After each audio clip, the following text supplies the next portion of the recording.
Hawakan mo, ipasa-pasa. Okay, 5 rounds. Pag bumalik ulit sa inyo, pasa ulit. Okay. 1, 2, 3, pasa. Ganun po. Pasa pa Oh, papunta doon. Saluin. Ipasa. Pasa ganun. Pasa ganun. Ganun din kayo ng group pa rin. Huwag kayong mag-agawan. Mag-exchange sila eh. Hawakan mo muna ito kay Radali. Sabing pasa, tuloy-tuloy lang ang ikot na. Ganito yun. Example muna. Ikaw muna ako mag-count.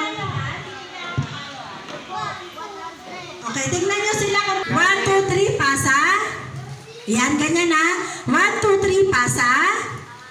1, 2, 3, pasa. Yan, ganyan. Alam na?